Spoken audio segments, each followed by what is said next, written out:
Chegou o momento mais gostoso do tempo real. É o momento em que eu vou falar de Café Três Corações.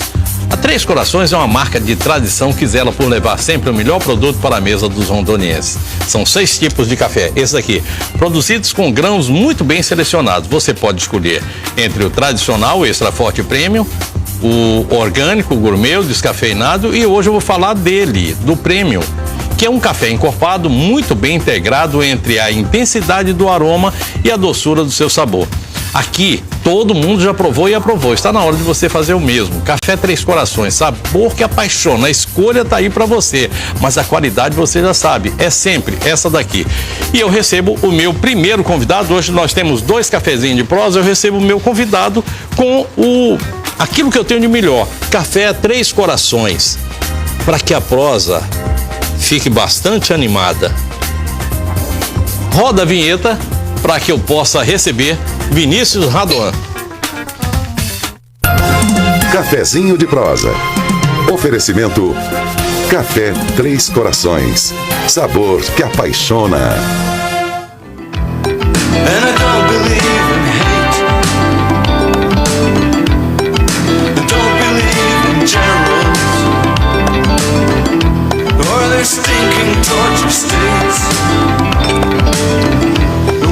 Boa noite, doutor Vinícius, que prazer recebê-lo aqui. Boa noite, Léo. Eu dispenso o nome de tratamento de doutor, eu acho que sou tão cidadão quanto qualquer outro. Vinícius Raduan. Miguel. Miguel Vinícius? Vinícius Valentim Raduan Miguel, tem 4 nomes. Isso, dá para escolher qualquer um? Qualquer um. Beleza. Bom, você acabou de ver ali aquela matéria que a gente fez com uma garota que é daqui de Rondônia, está lá na França estudando, interessante, estudando sobre direitos humanos, e quando ela chega lá em Paris, está no meio desse curso e aí ocorre essa história. E aí isso me leva para esse lado, dois pontos que a gente pode abordar nessa nossa conversa aqui. Primeiro, a questão da intolerância religiosa. Segundo, a questão da organização política ou geopolítica a partir desses eventos que estão acontecendo na Europa e com a inserção, com a entrada desse novo ator que é o Estado Islâmico, o terrorismo do Estado Islâmico, que é diferente daquele da Al-Qaeda, né? E aí haja assunto, né? Dá para uns 10 programas aqui e a gente não acaba com essa conversa. Léo, eu queria começar registrando talvez o meu lamento pelo exíguo tempo. E aí a imprensa não sinta ofendido, mas a gente precisa ocupar esses espaços para usá-los e apontar a arma contra quem a empunha, né? A imprensa cumpre um verdadeiro desserviço, de modo geral, às sociedades e às populações, fomentando muito mais da intolerância, do medo, do desespero, da angústia, do que propriamente jogando luzes sobre as temáticas. Essa é uma delas. Por exemplo, associar o Islã ou qualquer religião que seja ao terrorismo, seja pensar em constantes redefinições. Olha, o Estado Islâmico não é um novo ator. O Estado Islâmico talvez seja uma nova organização, mas muito mais do velho modelo de luta armada que pré-existe e que me faz pensar que o passado é uma cova aberta onde a gente continua enterrando o nosso futuro. Esse modelo de intolerância religiosa, de um fundamentalismo islâmico existente, é alimentado pelos Estados Unidos há muito tempo. E pela Rússia? Pela Rússia também, ao seu modo, que agora começa a beber disso, né, desde a década de 80, com o caso da Chechênia, com seus fundamentalistas. Mas aí também é como nós olhamos o outro. Nós olhamos, né, nós falamos, nos compadecemos da dor de um branco europeu morrendo ali, vítima de um atentado terrorista. Mas pouco ou nunca a imprensa lança olhares sobre milhões de refugiados que são expulsos de suas casas, exterminados em campos de refugiados. Ninguém nunca ouviu falar, por exemplo, de Sabri Shatila, em 1982, do Líbano. Pagaria R$500 para alguma entidade de caridade se alguém dissesse que sabe o que aconteceu em Sabri Shatila em 82. Se a gente sabe que, se alguém aqui conhece a decisão da Corte Internacional de Justiça, que declarou que o muro construído pela entidade sionista Israel na Palestina é ilegal e que tem mais de 1,5 milhão de refugiados palestinos desde a década de 40, comendo areia e bebendo lama nos países vizinhos. Então, quando morre um europeu, aí é terrorismo. Quando morrem milhares de miseráveis negros, meso-orientais, sul-asiáticos, ora, é algum problema que aconteceu em algum lugar. Atacar a Europa é um crime.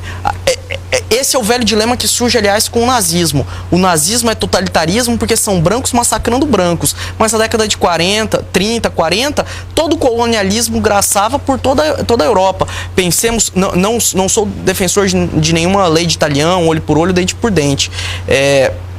Muito pelo contrário. Muito pelo contrário. Mas pensemos, por exemplo, no caso, aliás, que tem o belíssimo filme A Batalha da Argélia, né, de 1966, que demonstra claramente o processo de terrorismo de Estado francês nas suas colônias na África. Isso não é lembrado como terrorismo. Interessante, a gente se lembra dessa fase sobre a ação das tropas da França dentro do Egito, dentro do chifre da África, como uma legenda, né? Como algo assim para ser... Aliás, esse é um grande dilema. O processo hoje de demonização do Islã vem de longa data. Desde a década de 50, quando a Organização de Libertação da Palestina começa a se armar para resistir contra o terrorismo. E isso é muito importante lembrar sempre. Isso é um jargão que nunca se desgasta em termos de política. O terrorismo é sempre o guerreiro da liberdade do outro. E o guerreiro da liberdade de um é o terrorista de outro. Vamos lembrar um filme que sempre me vem à memória porque contaminou a minha infância. Rambo. Ele era um herói. Em todos os filmes. Ninguém fala que ele estava massacrando no Vietnã, que ele estava massacrando no Afeganistão, que estava lançando napalm sobre populações civis. Ele não estava cometendo crime de guerra. Não era um uso indiscriminado e desproporcional da força militar contra populações civis desarmadas. Não, é o herói, né? Muito másculo, alimentando essa cultura do heroísmo, do macho man, estadunidense, principalmente norte-americano. Armado até os dentes. Então, acho que a gente precisa começar a inverter algumas coisas. Eu sei que o que eu lanço aqui é uma mudança de paradigma, que eu não inauguro, infelizmente, não sou genial para isso, mas que a gente precisa começar a ter reflexões mais ponderadas e sopesar as razões históricas que geram problemas. É só lembrar, o ato fundacional do Estado Islâmico, quando ele derruba as fronteiras entre Síria e Iraque, é falar, o acordo de Sykes-Picot acabou. Sykes-Picot é um acordo feito pelo colonialismo europeu e com a participação russa em 1916, que partilhou todo o Oriente Médio em zonas de influência para apropriação de recursos, tanto recursos minerais, como territórios, como gestão de pessoas e populações ali, e pensando também na governabilidade a partir da opressão daqueles povos. Ninguém olha o teor político dessa declaração do Estado Islâmico, que é um exército brutal, criminoso, delinquente, que ataca vítimas civis. Mas ninguém se importava com ele enquanto ele estava massacrando de novo sírios, palestinos refugiados desde a década de 40, alojados no Iraque. Doutor, me conta aqui só uma coisa. Como é que o Estado Islâmico vai dentro da Europa, buscar nos filhos da Europa, nos brancos filhos da Europa, com aquela estrutura de europeus, o fundamentalista que vai atuar em seu nome lá do Estado Islâmico contra o pai, a mãe, Como é que é isso? Como é que funciona isso? Bom, eu não sei como funcionam os processos de radicalização. Talvez se eu soubesse, eu usasse para adestrar seres humanos para me servirem. Não, brincadeira, jamais faria isso com o ser humano. Mas esses processos de radicalização têm também as suas compreensões. De modo que não quero dizer que isso seja uma escusa, uma justificativa, mas são razões. A xenofobia é algo que graça em toda a Europa. Sem que isso pareça qualquer forma de autoelogio, mas eu passei um bom tempo na Europa. Perdi as contas de quantas vezes fui alvo de discriminação por todas as razões, quando não como latino-americano, como aparentemente alguém do Oriente Médio. E aí essa discriminação que eu vivenciei diversas vezes, cada um desses jovens de segunda e terceira geração que agora falam muito bem o idioma do seu país, então tem uma integração linguística, mas se veem rejeitados étnico e politicamente e não conseguem uma plena integração pensando em pleno emprego. Aliás, crises, não é à toa que radicalismos políticos e ideológicos surgem em momentos de crises econômicas. Isso tem uma outra vertente que é preciso olhar, até onde há uma correlação entre pobreza, miséria, desemprego, discriminação e radicalização de alguns. Vamos lá, nós temos aí um componente chamado xenofobia, temos o outro componente que é a questão religiosa, a intolerância religiosa. A gente não pode dissociar não posso retirar isso aqui como se ele não existisse. E a gente tem uma outra coisa que é a estrutura de representatividade no mundo que sofre hoje Nós estamos no Brasil com alguma coisa que está meio complicada aí. Nós temos um Congresso que tem 2 chefes que estão sendo postos para fora na hora que alguém tiver a coragem de votar alguma coisa. Mas a gente tem mais a crise de representatividade, que nós temos todo um parlamento com 513 deputados e 81 senadores, que se você pegar ali, desses 81 senadores, tem 50 que estão ali com o olhar da justiça em cima dele. Ou sendo investigado, ou já, enfim, mas tá. Dos 513, eu não sei exatamente quantos, mas é uma boa quantidade que também não nos representa. Está ali dentro representando outra coisa, não o povo. E a gente tem mais uma outra história, um outro componente aí, que é o componente de que a internet derrubou fronteiras. E aí, doutor, como é que a gente faz nessa história? O doutor aqui não tem nada a ver com aquele doutor do inicial, não. O doutor é o termo que eu uso com todo mundo. E aí, como é que a gente pode pensar em termos disso? Olha, Léo, eu acho que caldeirão desgraçado. É, um caldeirão desgraçado, partido de conflitos de segurança internacional, de guerras assimétricas, do Oriente Médio para a política brasileira. É quase que impossível traçar algum paralelo. Mas, de fato, é um quadro de morte dos projetos coletivos, no caso brasileiro. Se as ideias coletivas, boas ou más, parecem engraçar em outros pontos do mundo, aqui nesse nosso rincão da humanidade, parece que não há espaço para projetos políticos, né? Seja da associação do bairro ao partido político. E isso tem gerado, sim, essa crise de representatividade. E, além disso, uma permanência de interesses, por exemplo, corporativos, econômicos, burocráticos, que destoam totalmente do mínimo de uma ideia de uma democracia representativa, que exista uma parcela também de um interesse coletivo, seja lá o que for esse interesse coletivo, público, o bem geral, como quis parte da filosofia política europeia alguns anos atrás no iluminismo. É uma equação dificílima, não tenho respostas fáceis, mas eu gosto de pensar de um modo otimista. É que, para além do que nós estamos chamando de crise política, é acreditar que o Brasil amadureceu muito. Sofremos um bocado, mas amadureceu bastante. Tanto é que, apesar, a despeito, e embora tenhamos chefes de poderes sendo investigados por ilícitos civis e criminais, no entanto, todas as instituições estão em funcionamento. Tanto é que estão sendo investigados. Isso. O difícil era se o Eduardo Cunha, no alto da sua criminalidade, mandasse a polícia do Legislativo invadir o MPF. O que não aconteceu. Do alto da sua criminalidade, em tese, porque até agora não foi nem julgado, né? Mas eu não me preocupo. Não, é um bandido, um criminoso de marca maior, eu não tenho problema nenhum em dizer isso.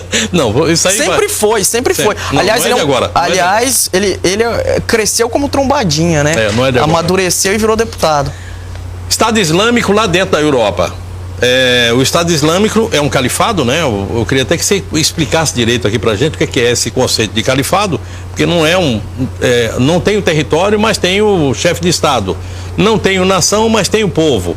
Não tem o pátria, mas tem o armamento, tem tudo isso. Quer dizer, alguma coisa meio estranha aí dentro daquilo que a gente conhece como governo de um país, né? Léo, Bom, eu vou pincelar alguma coisa, mas de novo, isso precisaria de longos programas para isso, e a plateia aqui também vai me substituir em seguida e vai ficar ansiosa se eu falar demais. Mas nós olhamos o projeto do califado, da construção da a nação islâmica, como um projeto expansionista. No entanto, lembremos nós que foi Hegel que falou na Alemanha, né, o grande filósofo do século XVIII, que o sonho da Europa é tornar-se mundo.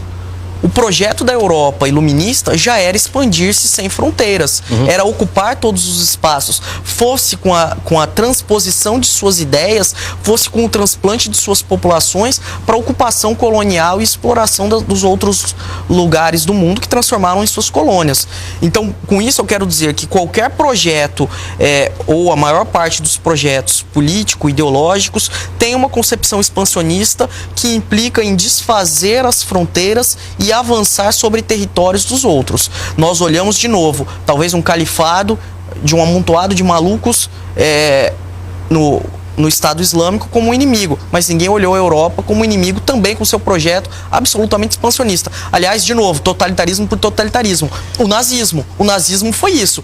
A pretensão do espaço vital que seria necessário para a mantença da grande Alemanha. Mas se a gente voltar mais um pouco, a gente tem também Espanha e Portugal querendo expandir suas fronteiras, seus também domínios. Tivemos Holanda. Isso, né? Holanda, tudo isso. E a gente teria mais aí alguma coisa a respeito ainda dessa história de Estado Islâmico. Onde isso vai levar?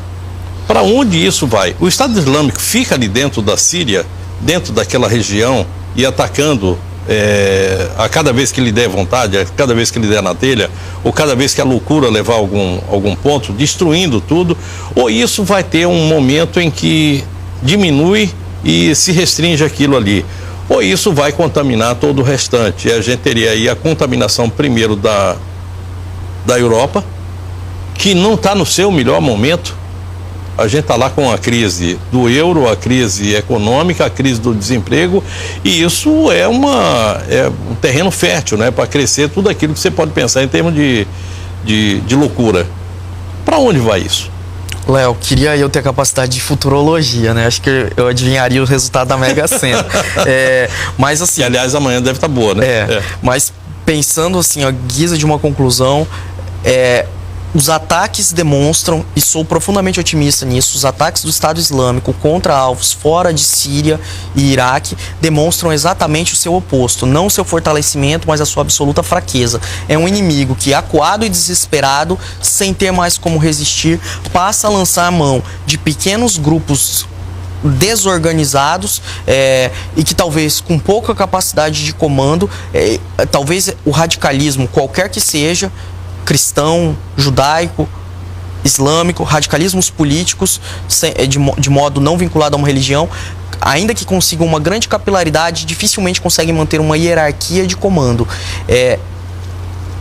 E aí, nesse momento, principalmente quando se rompem as estruturas meridianas desse comando, e aí as bases ficam incomunicáveis diante do alto comando, podem surgir esses atos extremados e contra aos. Mas são atentados, se nós pensarmos, embora uma tragédia humana, e eu não mensuro a perda de uma vida, ao contrário do que os meus detratores dizem, né? Eu avalio com muita tristeza a perda de cada vida humana em qualquer lugar desse mundo, mas se nós pensarmos a operação, enquanto operação militar, o que nós estamos vulgarmente chamando de atentados terroristas do Estado Islâmico agora, nas últimas semanas na França, foi um ato militar extremamente pequeno. Quantas pessoas?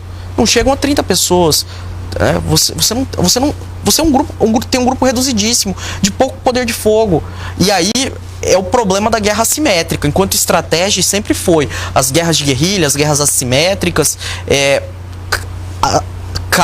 tentam fazer a propaganda com o maior número possível de lágrimas, não com um grande derramamento de sangue. Então você faz um ícone, uma grande explosão midiática para chamar atenção para sua demanda. Você falou muito de filmes, lembrou alguns aqui, lembrou do Rambo, que eu assisti todos,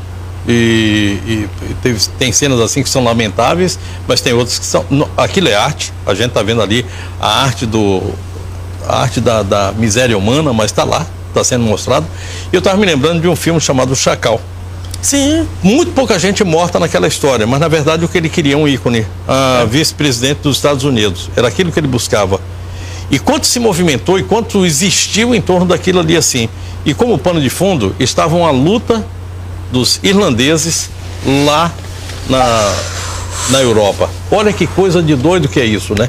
Então a gente vê uma guerra enorme, que é a guerra lá da Irlanda, querendo a separação, querendo se colocar como algo sozinho, inteiro, e do outro lado a gente tendo... Olha que doido que é isso, negócio. Não, e doido como a base do terrorismo é linguístico. Você falou que queria separação. A leitura que os irlandeses fazem que não era uma luta de separação, era uma luta de autonomia e de retomada, de juntada da Irlanda do Norte, violentamente arrancada da Irlanda. E aí Michael Collins, lá em 1917, 1920, isso, na Irlanda, assassinado pelas forças britânicas que queriam eliminar uma grande liderança. E os irlandeses, por muito tempo, foram, até hoje, né, alguns movimentos mais radicalizados, são chamados de terroristas, seja pela Irlanda do Norte, seja pelo Reino Unido.